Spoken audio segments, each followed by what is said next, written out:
오늘부터 코로나19 바이러스로 오후 예배가 전개되지 못하고 우리 또 양육 프로그램에서 오랫동안 양육을 하지 못한 가운데 이 오후 시간을 통하여 영상으로 양육 프로그램을 인도하게 하신 하나님께 감사하고, 특히 이 시간에는 또 좋은 강사님들이 오셔서 우리들에게 귀한 말씀을 전거해 주게 됩니다. 오늘부터 약 8시간에 걸쳐서 이 시간들이 이루어지는데, 오늘 첫 시간으로 제가 먼저 성경에 대해서 강의를 하고자 합니다. 오직 성경입니다. 우리 시작하기 전에 기도하도록 하겠습니다. 거룩하신 하나님 아버지, 주님의 은혜를 감사합니다. 우리가 믿음 생활하는 데 있어서 무엇보다도 하나님의 말씀이 가장 소중하고 중요함을 느끼오니, 특별히 코로나19 바이러스로 인하여 우리 성도들이 자유롭게 모이기 힘든 그런 시대에 하나님의 말씀을 개인적으로 더 공부하고 읽고 암송해서 하나님의 뜻을 알아가는 저희들을 되게 하시고, 이 오후 시간이 우리의 믿음 생활에 유익한 시간이 되도록 은혜를 베풀어 주옵소서. 감사하고 예수님의 이름으로 기도하옵나이다. 아멘. 오후 시간에는 제가 설교하는 시간이 아니고 특강하고 강의하는 시간이라 하기 때문에 좀 편안하게, 저도 자연스럽게 이야기하는 식으로 톤을 높이지 아니하고 대화하는 식으로 그렇게 해서 여러분들과 시간을 잠깐 가지고자 합니다. 잠언서 3장 13절에서 15절에 보면 이런 말씀이 있습니다. 지혜를 얻은 자와 명철을 얻은 자가 복이 있나니, 이는 지혜를 얻는 것이 은을 얻는 것보다 낫고 그 이익은 정금보다 나으니라. 지혜는 진주보다 귀하니 내가 사모하는 모든 것으로도 이에 비교할 수 없도다. 여러분, 여기서 지혜는 무엇을 말할까요? 지혜는 바로 하나님의 말씀 성경입니다. 지혜를 얻은 자와 명철을 얻은 자, 다 하나님의 그 묘하신 하나님의 말씀에 감동을 받은 자의 표현입니다. 지혜를 얻은 자와 명철을 얻은 자가 은을 얻는 것보다 낫고 그 이익은 정금보다 나으니라. 여러분, 하나님의 말씀을 공부하고 알아가고 말씀에 대해서 깊이 알아가는 것이, 그것에 대한 이익만 하더라도 정금보다 낫대요. 그리고 이 하나님의 말씀은 이 땅에 있는 어떤 것으로도 비교해도 비교할 수 없는 그런 큰 은혜가 우리에게 있다는 것입니다. 그래서 우리의 믿음 생활에 가장 소중히 여겨야 할 부분은, 하나님은 진리이시고 그 진리가 되신, 참 진리가 되신 그 하나님이 무슨 말씀을 하셨는가, 그것을 우리가 잘 깊이 새겨 듣고 또 따라야 합니다. 그러므로 인해서 우리가 하나님의 말씀을 왜 이렇게 교회가 많이 강조하는가, 그리고 이 말씀이 오늘날 설교를 통해서 선포되어지기까지 종교개혁자들은 어떻게 이 말씀을 대했는가, 그리고 오늘 우리가 말씀을 지키고 말씀을 사모하는 마음으로 이 영향이 오늘 우리들에게 어떻게 나타나는가, 이런 과정을 통해서 편안하게 여러분들에게 말씀을 한번 같이 나누고자 합니다.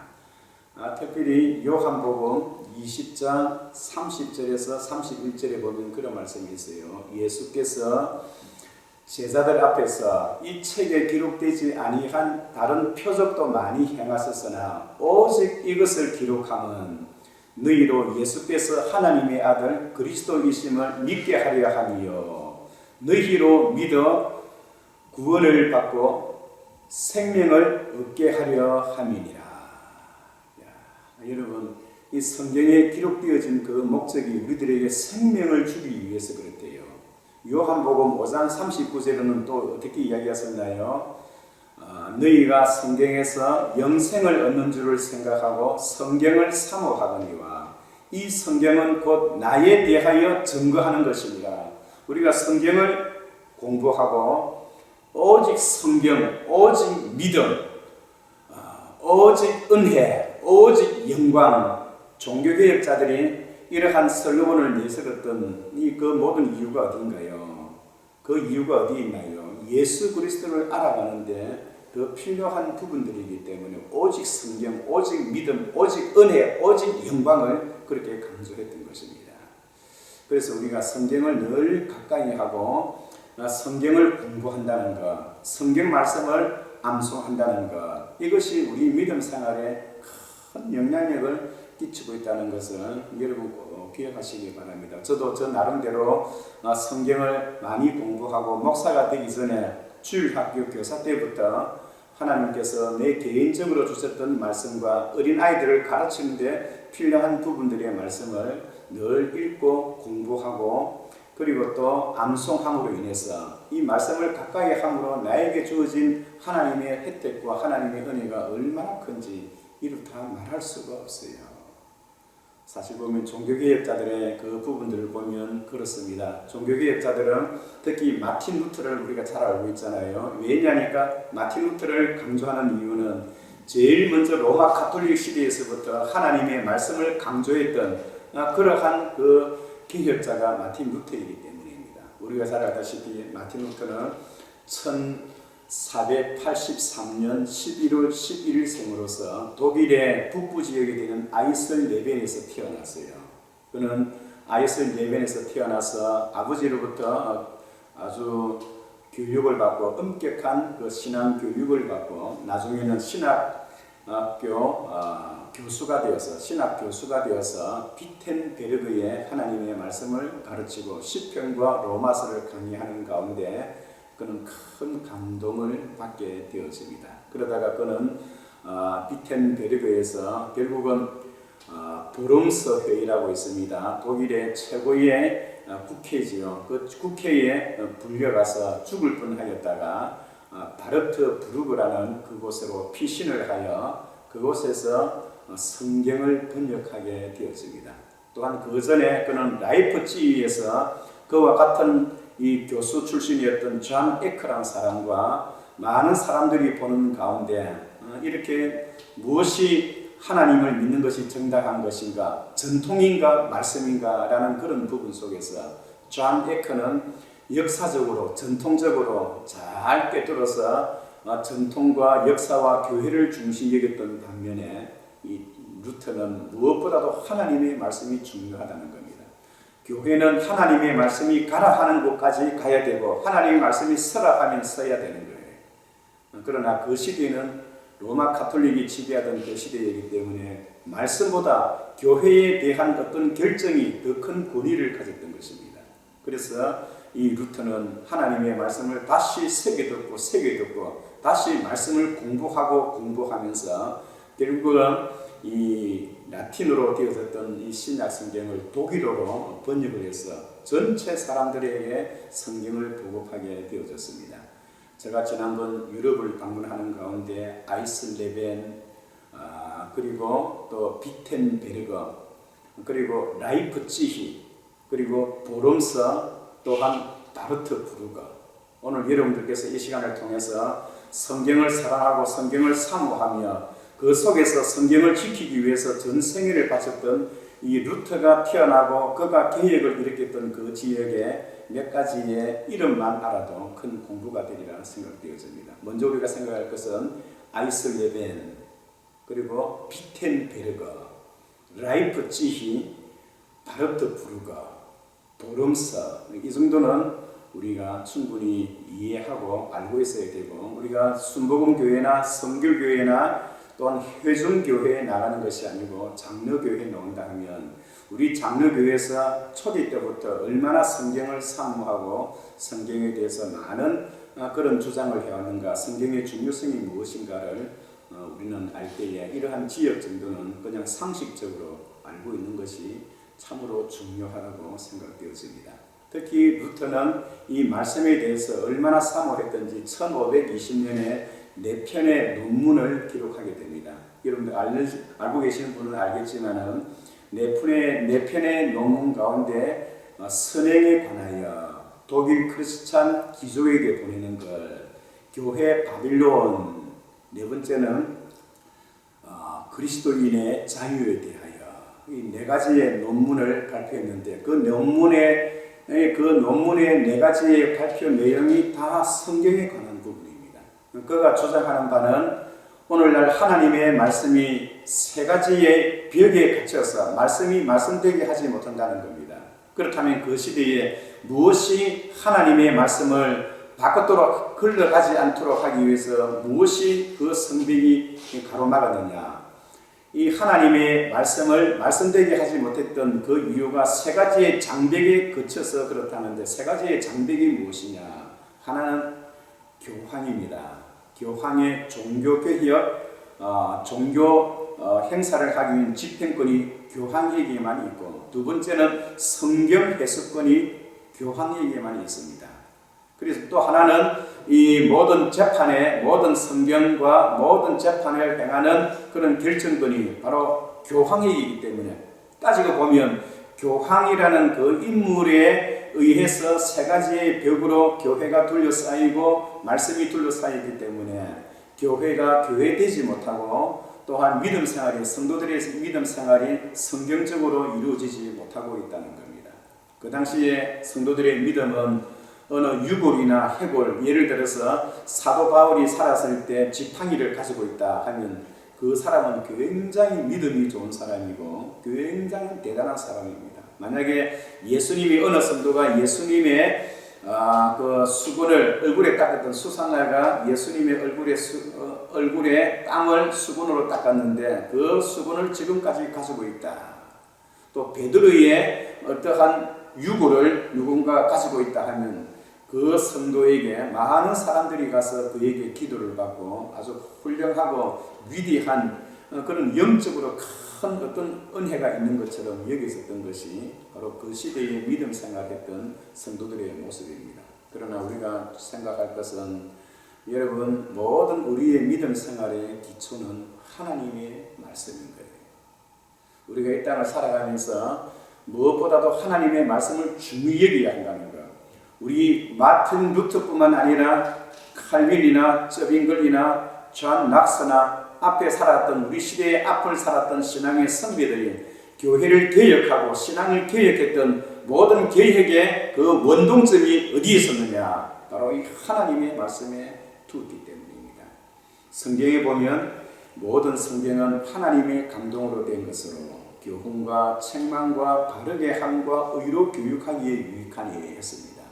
이 성경을 공부하고 성경을 암송하고 성경을 가까이 함으로 인해서 이 성경이 우리들을 이 세상 사람들이 가르쳐주지 못하는 의로운 길로 우리를 인도해 주신다는 겁니다.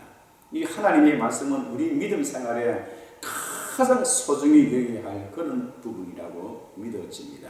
그래서 시편 119편 105절에 보면, 특히 여러분 그렇잖아요. 이 시편, 성경에 보면 시편 119편은 다 여러분 이 성경 구절이란 성경에 관한 그런 부분을 강조하는 부분이에요. 그래서 시편 119편 105절에 보면 뭐라고 이야기하느냐 하니까 105절에 보시면 이렇게 말씀하고 있습니다. 시편 주의 말씀은 내 발의 등이요 내 길의 빛이니이다. 여러분 오늘 이 말씀 꼭 암송하시기 바랍니다. 주의 말씀은 내 발의 등이요 내 길의 빛이니이다. 그리고 이 세상을 살아가는데 살아가는 이 길은 마치 광야의 길과 같고 높은 절벽에 불이 없는 캄캄한 높은 절벽을 지나는 그런 길과 같다라고 표현할 수가 있습니다. 그 낭떠러지와 같은 그 위에 한 발짝만 잘못 디뎌도 낭떠러지로 떨어지는 위험한 것이 우리 인생의 길입니다. 그런데 하나님의 말씀은 우리 발의 등이 되고 우리 길의 빛이 되어서 우리로 하여금 실수하지 아니하고 엉뚱한 곳에 빠지지 아니하고 바른 길로 인도해주는 그런 가이드가 된다 하는 것을 성경은 우리에게 보여줍니다. 그래서 특별히 56절에 보면 시편 119편 56절에 보면 주의 말씀은 내 소유는 이것이니 곧 주의 법도를 지킨 것이니이다. 내 평생에 내가 가지고 있는 모든 소유물은 무엇인가? 나의 것은 무엇인가? 우리가 이 세상을 살다가 하나님 앞에 돌아가면 우리가 가진 것 다 내어놓고 갈 수밖에 없습니다. 빈손으로 가야 합니다. 그러나 우리가 가지고 갈 수 있는 것, 그것이 무엇인가요? 내 소유는 이것이니 곧 주의 법도를 지킨 것이니이다. 하나님의 말씀을 지킨 것, 그것만이 내 인생의 유일한 소유가 된다는 거예요. 그러므로 내가 주의 계명들을 금 곧 정금보다 더 사모하나이다. 디자이어. 무엇보다도 하나님 앞에 다른 어떤 것보다 정금보다도 하나님의 말씀을 더 사모한다고 하는 거예요. 그리고 시편 119편 100절에 보면 내가 주의 법도들을 지킴으로 나의 명철함이 노인보다 더 나으니이다. 내가 주의 말씀을 지키려고 발을 검하여 모든 악한 길로 가지 아니하였사오니. 여러분, 이 하나님의 말씀을 지키려고 몸부림쳤던 그것이 오히려 악한 길로 가지 아니하고 객길로 빠지지 아니하고 지금 여기까지 나왔던 선도의 한 표현이 아닙니까?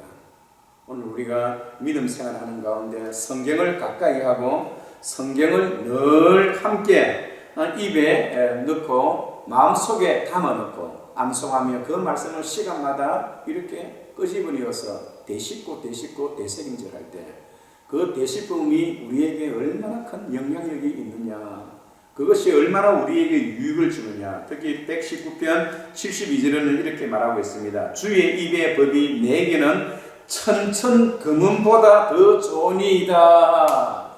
하나님의 말씀이요, 천천 금은보다 더 좋으니이다. 천 곱하기 천은 뭡니까? 100만 배입니다. 100만. 금은보다 100만 배 더 이상으로 하나님의 말씀이 우리에게 유익을 끼친다는 겁니다. 왜 그러합니까? 하나님의 말씀이 순금보다 100만 배 이상으로 더 좋은 이유가 무엇인가요? 금은 보화 아무리 많이 가져도 그것 때문에 우리가 천국 들어가지 못합니다. 금은 보화 재물 아무리 많아도 그것 가지고 우리가 천국 절대로 가지 못하고 하나님 앞에 의롭다 하심을 받지를 못합니다. 그러나 이 하나님의 말씀은 우리를 하나님의 선한 길로 인도해 주시기 때문에 여러분, 천천만만보다도 더 귀하고 생명을 주고 영생을 주고 하나님이 어떤 분인가를 가르쳐 주게 하기 때문에 이 말씀을 늘 가까이 하는 삶을 살아야 합니다. 지금 코로나19 바이러스로 신앙적인 활동과 여러 가지로 제한이 많이 되어 있는 가운데 하나님께서 우리에게 이 기회를 주시는 거예요.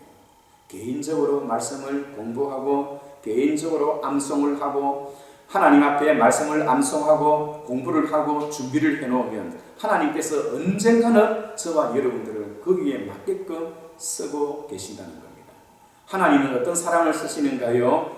준비된 사람, 말씀으로 준비된 사람을 그렇게 쓰시는 거예요. 모든 성경은 하나님의 감동으로 된 것으로 교훈과 책망과 바르게 함과 의로 교육하기에 유익하니 이는 하나님의 사람으로 온전케 하게 하고 모든 선한 일에 준비함이 되느니라.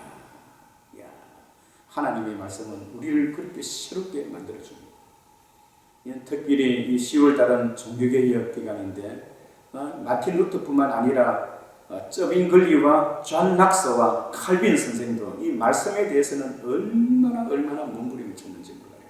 특히 칼빈 같은 경우에는 이 말씀으로 이 프랑스를 한번 개혁시키게 했다가 자기 나라, 자기 조국인데 자기 조국에서, 자기 국가에서 쫓겨나서 스위스에 가서 제네바라는 도시에 기점을 내려서 그 제네바 도시를 하나님 앞에 그렇게 드리지 않았습니까? 지금도 한국에 많은 학생들이 스위스 제네바에 유학하는 학생들이 많이 있고 제가 제네바를 한번 방문했을 때 한국 학생들이 거기서 공부하는 것을 제가 본 적이 있습니다. 우리는 종교개혁자들의 그 신앙을 본받아서 오직 성경, 무엇보다도 오직 성경, 모든 신앙의 출발점은 성경에서 비롯되어진다는 것을 여러분 기억하시기 바랍니다. 지혜를 얻는 자와 명철을 얻는 자가 은을 얻는 자보다 낫고 그 이익은 정금보다 나으니라. 지혜는 진주보다 귀하니 곧 내가 사모하는 모든 것으로도 이에 비교할 수 없도다.